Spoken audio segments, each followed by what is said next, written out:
petits observateurs, mercredi 18h.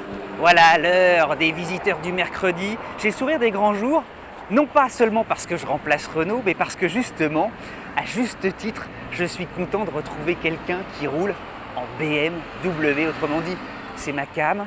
On va tout de suite rejoindre. Voilà, il nous attend. Thomas. Bonjour Cédric. Thomas et son BMW X2. Alors, avant toute chose, tu viens de loin. Oui. Tu viens de Suisse. Oui. On nous regarde depuis la Suisse. Oui. Je reviens pas. Et depuis la Grèce aussi. Et depuis la Grèce. Ouais, ouais. Bon.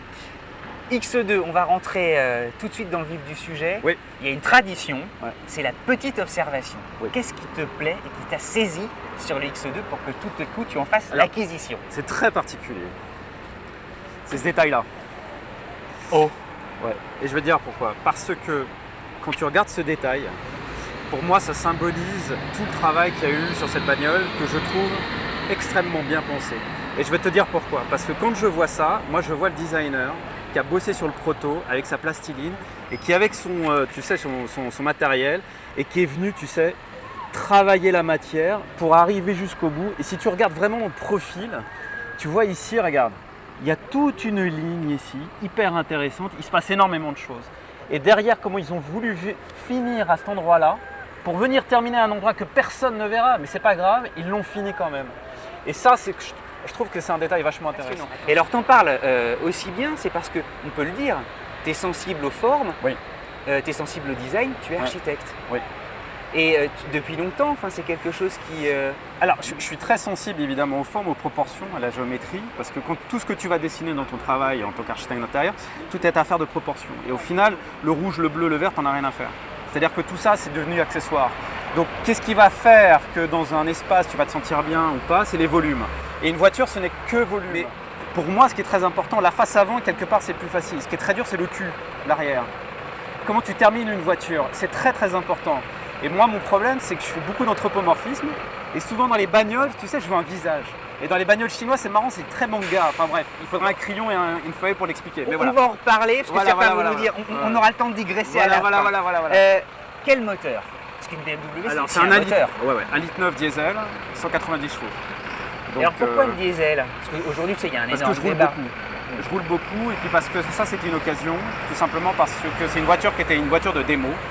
Et on va faire un tour, Oui. et tu vas nous expliquer pourquoi, justement, au-delà de l'offre qui t'a tout à coup alléché, Ouais. tu t'es dit je veux une BMW. Non, d'abord, j'ai craqué pour la bagnole. Hein. Ouais. Voilà. Allez, on monte, on va faire un petit tour. Tu vas Alors, nous on y va. expliquer tout Tu ça. montes où? Tu montes devant? Je monte Oui. ici. Qu'est-ce que tu as eu avant comme voiture? Pour qu'on fasse mieux connaissance. Alors, actuellement, depuis 2 ans, j'ai un vieux X3 qui a 10 ans. Donc tu avais un X3 avant. Donc J'ai toujours le X3, qui est la deuxième voiture, on va dire maintenant. j'ai une ou la BMW première, Série 7, quoi. Non, bon, j'aime un tout petit peu BMW. Voilà, c'est ça. Je dirais que celle-ci, c'est ma première vraie voiture neuve, presque de luxe, j'ai envie de dire. Ce qui m'intéresse avec le X3, enfin la différence entre le X2 et le X3 qui n'ont aucun rapport, c'est les efforts que BM a fait. C'est-à-dire que je trouve qu'il y a 10 ans, BM était quasiment en retard. Ils étaient dépassés et puis tout d'un coup, ils ont donné un coup de surin, comme on dit, et puis ils ont relevé la barre. BMW, c'est aussi des voitures qui sont passionnantes à conduire. C'est-à-dire qu'il y a Ouais. un vrai état d'esprit BMW. Oui. Certains disent même parfois, à tort ou à raison, que ce sont des voitures de voyous. C'est-à-dire que ce sont des gens qui aiment vraiment rouler, parfois sportivement. Ouais. C'est quelque chose qui te plaît aussi, qui te séduisait ou pas chez BMW? Oui, parce que je l'ai découvert. Enfin, avant, je ne savais pas. Moi, j'ai un copain qui m'a dit fais gaffe, tu prends une BM, tu vas tomber dedans. Je dis, tu me racontes. Enfin, bon. Et puis bon, je suis tombé dedans. C'est-à-dire que j'ai pris le X3 qui est vieux, qui a 270 000 km et tout. 270 000 km. Ouais, non, c'est un diesel aussi. Enfin, c'est un préhistorique, hein. Vraiment, c'est comme un tracteur. Hein. Bah, la position de conduite et la sensation au volant, elle est unique. Et j'ai conduit donc d'autres véhicules maintenant, et j'avoue que je suis mordu et j'ai du mal à passer à autre chose. Hein. Ça, c'est clair. Mais pour revenir à ce véhicule, ce qui est très intéressant, c'est l'espace intérieur comme il a été traité, parce que si tu le regardes dans ses dimensions, elle est grande et pas grande. C'est ça qui est très bizarre. C'est pas un vrai SUV.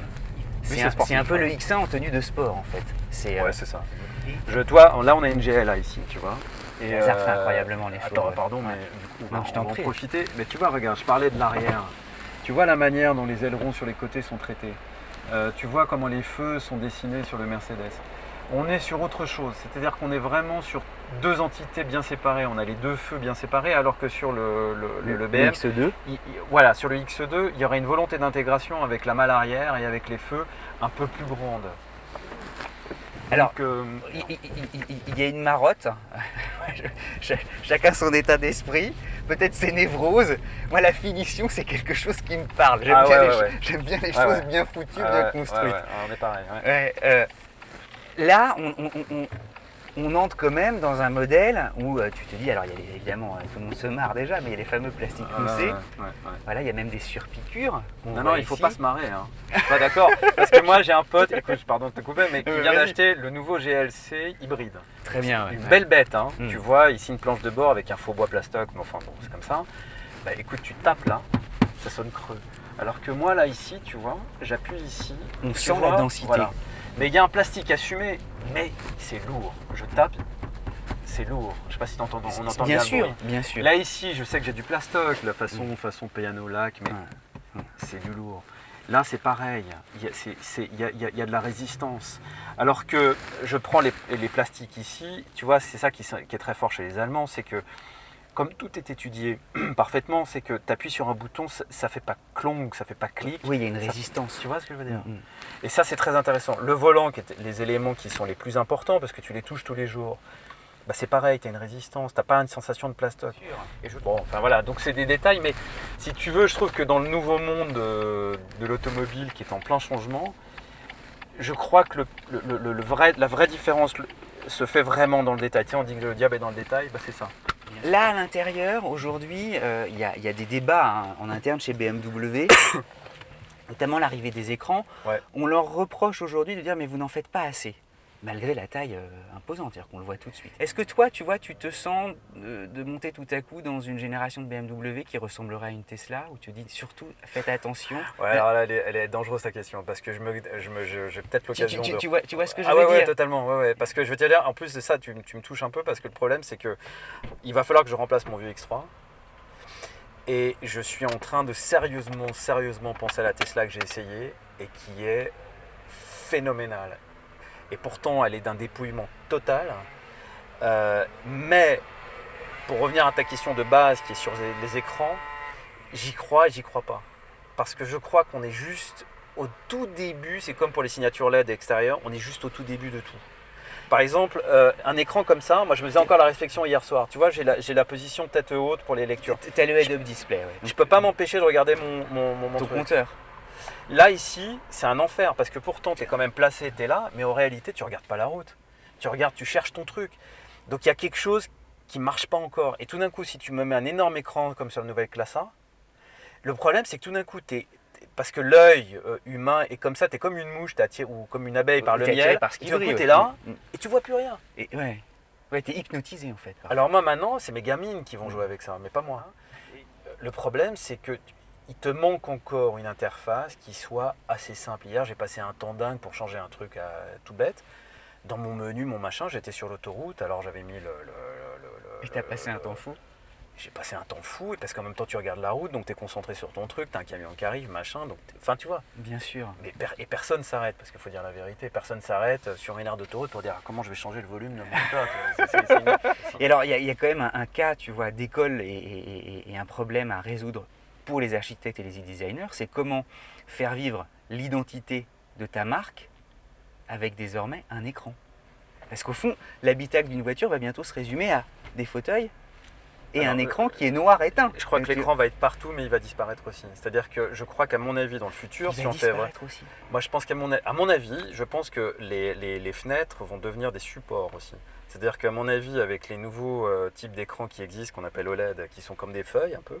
Par exemple, les taxis, moi je suis persuadé que dans 10 ans, sur les fenêtres des taxis, tu auras des publicités qui défilent. Alors toi, à l'intérieur, tu vois rien, tu es à l'extérieur et tu vois des publicités. En fait, tu vois là, le camion qui passe, les surfaces vitrées vont ça va être un écran géant.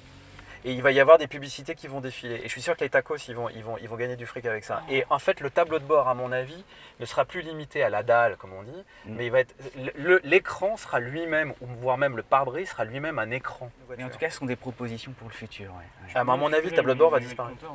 Alors, oui, bien sûr, ça veut dire que c'est formidable pour justement l'architecte que tu es et les designers, c'est-à-dire qu'il va pouvoir décorer l'intérieur. Mais il est déjà décoré. Bon, on va aller. Non mais Thomas, avant le moteur, il y a un truc moi qui me passionne chez BMW, c'est ça. Ouais. Ça, c'est l'évocation de BMW très ancienne, Ouais. de coupé notamment. Qui est magnifique d'ailleurs. Hein. CS qui était. Et il signait ici. Ouais. Et ça avait disparu cette signature. Ouais. Là, elle réapparaît. Ouais. Elle est très bien placée. Ouais. Tu vois, moi, je voulais avoir ton commentaire aussi. Là. Tu vois, Alors, moi je vais te faire un je trouve ça- exercice. je trouve ça magnifique. Tu vas reculer, Ouais. tu vas filmer ça comme ça un petit peu dans son ensemble. Puis maintenant, je vais mettre ma main et je vais le cacher. Et comment est le profil? Il devient lourd presque. Il est alourdi. Mais tu as tout dit. Et regarde comment il est placé le truc. Si je te fais l'horizontale, il n'est pas placé comme ça à l'horizontale. Regarde la trait. Tu vois le trait Bien sûr, ici? il y a un axe très particulier. Voilà. Alors là, ce qui est très réussi pour moi aussi, ouais, tu me diras, Vas-y. je ne fais que des éloges, mais Bah, la c'est ta proportion, voiture. ouais, mais la proportion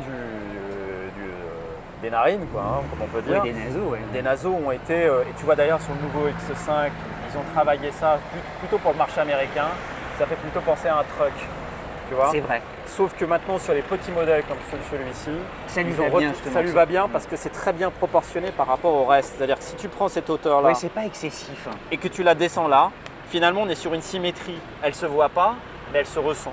Et donc c'est ça qui est très réussi aussi. Donc du coup, ces gros naseaux viennent augmenter cette impression visuelle sur une optique qui, elle, est beaucoup plus petite par définition parce qu'on est sur du LED. Elles sont étoilées, enfin il y a des branches toutes, elles sont bicolores, mais Ouais. ça lui va bien, tu vois. Ouais, alors il y a un dessin, si tu regardes vraiment en détail, il y a un dessin qui est très moderne, en fait, c'est celui-là. Parce que c'est quelque chose que tu retrouves un peu partout maintenant. Moi, ça me fait penser, tu sais, au casque des Spartiates. Des Spartiates. Parce que si tu conduis cette voiture, Oui, même si elle est très agréable, etc., la boîte, elle ne suit pas. C'est pas une bagnole, c'est pas la BM série 3 que tu avais il y a 10 ou 15 ans. Ton qui, tu y vas, tu avais le tableau de bord tourné vers toi, enfin voilà.